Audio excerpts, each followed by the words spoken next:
Today I'm unboxing microfauna cultures from Phillips Fishworks. I'll be adding them to a special tank I use to maintain a food web.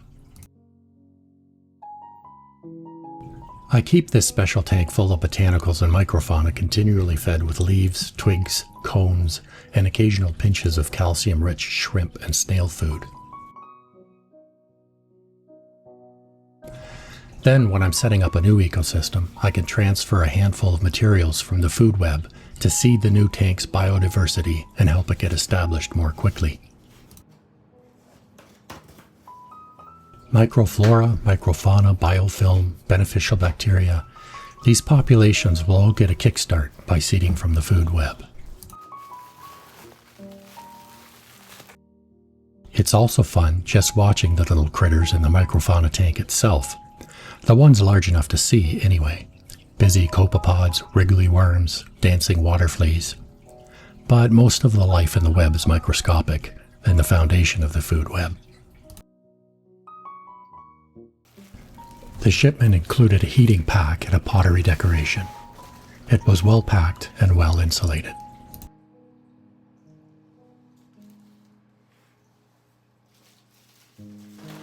One of the items I ordered is a Daphnia magniculture. There's about 300 of the little fellows in the bag. This is the first time I tried culturing Daphnia, and as you'll see, it didn't really go too well. The next two bags are called Bag of Leaves Microfauna Culture. This is really what I was after in setting up the food web. The leaves are live oak, which will last a long time before disintegrating. They were already aged in the Phillips Fishworks system and are immediately ready to add to a tank. I maintain my food web in a 5.5 gallon tank. I previously seeded it with locally collected leaves and branches. Also a handful of other botanicals like alder cones, cola wood, and casuarina cones. Some hornwort, guppy grass, and a few other loose plants were added to help clean the water. Snails and scuds are already plentiful in the tank, but I haven't seen any copepods, worms, or seed shrimp, hence the kit from Phillips. To avoid shocking the microfauna, I let the bags float for a while to equalize the temperature. The bags typically include scuds, seed shrimp, copepods, beneficial worms, paramecium, and many other microscopic fauna. You can also order them without scuds if you don't want them in your tank. Many aquarists dislike scuds.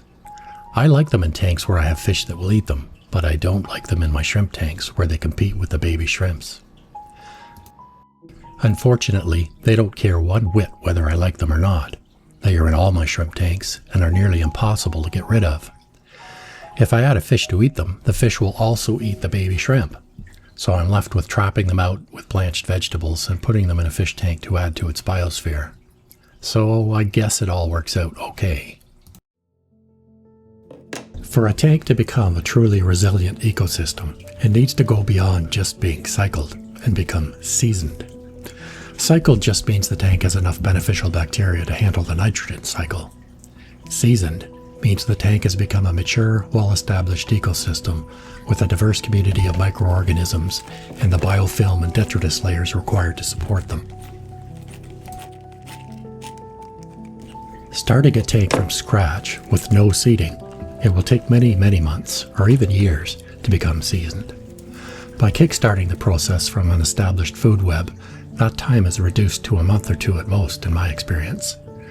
The quicker the tank becomes seasoned, the less I have to do to manage water parameters and resulting fish health, and that's a big plus for me. For the normal range of microfauna, I wouldn't worry about feeding them. They'll get plenty from the biosphere supported by the leaves and other botanicals. But with the Daphnia, I'll need to supplement the naturally occurring algae and other biofilm.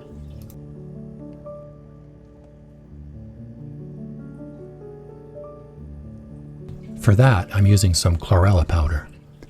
This is the first time I've purchased chlorella, and the kind I got clumps up in water, so I decided to mix it up in a little magnetic blender. I could have just shaken it up, but I'm always looking for an excuse to use the blender. I got it to assist with water testing, but I rarely have to test water these days, so I look for excuses like chlorella to justify the purchase. It also works great mixing Bacter AE for my shrimp tanks. It was exciting to see the Daphnia swimming about. I also spotted some cool undulating worms, but I didn't get my camera out in time to capture footage of them before they hid themselves in the leaf litter. Now to the bad news. The Daphnia all died within 2 days. I'm thinking I should have trickle acclimated them like I would do with shrimp or sensitive fish. In fact, I should have done that with the bags of leaves too. The fact that I'd already seeded the tank with local leaves probably meant the water parameters, pH in particular, may have been dramatically different. I should have tested. I should have used my magnetic blender with my API test kit and compared the pH and GH to the water in the Daphnia and leaf bags. Next time I will. But before I attempt adding Daphnia again, I'll set up a separate tank just for a Daphnia culture, and then when it's established, I'll add some to the food web and see how they do. Perhaps with all the leaves and tannins, the food web's water is too acidic for Daphnia. I'll have to watch some YouTube videos on keeping Daphnia cultures before I kill any more of the poor things. Note that they were all alive and healthy when I received them from Phillips Fishworks, so the fault lays with me.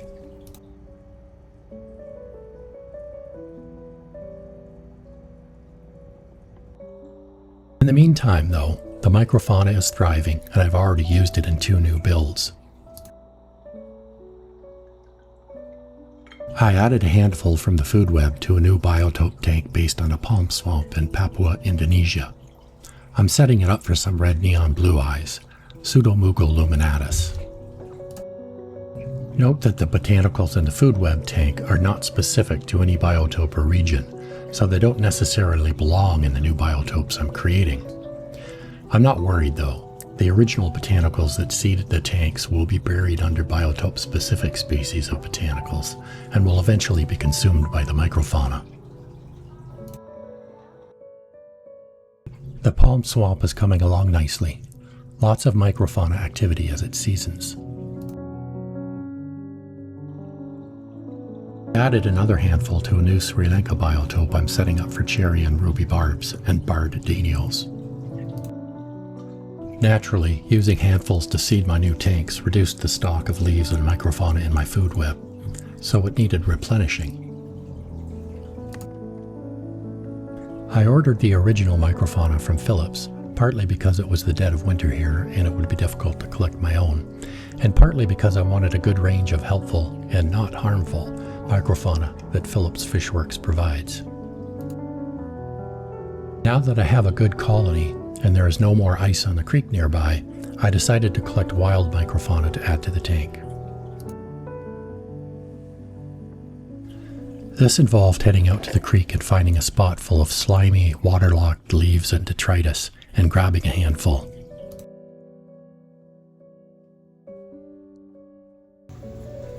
I added the handful to a jar to bring home. I let the temperature equalize to my fish room while watching the little critters in the jar become more active as they warmed up.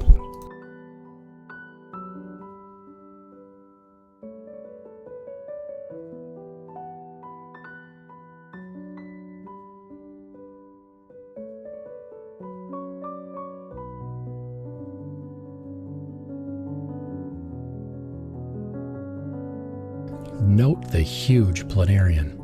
I wouldn't want that in a shrimp tank. And that brings me to the topic of safety. The microfauna from Phillips Fishworks is carefully curated to be safe for your aquarium. Wild collected microfauna is not. It may contain predators, parasites, harmful bacteria and fungus, and so on. To mitigate the danger, I never add wild collected microfauna to my shrimp tanks. I'll add to fish tanks that include shrimp, because I consider the shrimp and fish tanks to be microfauna themselves. They are just to support the ecosystem and the fish, and not for breeding purposes. But even for fish tanks, I'll wait 6 or 8 weeks to allow any predatory or parasitic creatures to starve and die off before adding to a tank. And even then, a close watch is needed to make sure the fish stay healthy. I make sure I have a quarantine tank ready for fish rescues if something nasty gets in my tank.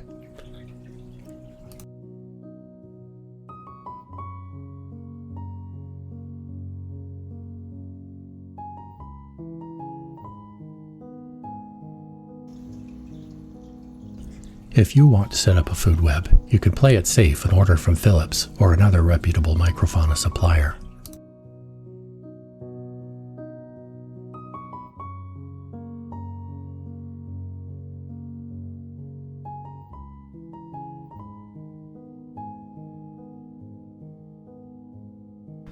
By the time I'm ready to seed my next project, a Mexican biotope, the food web should be well seasoned and safe.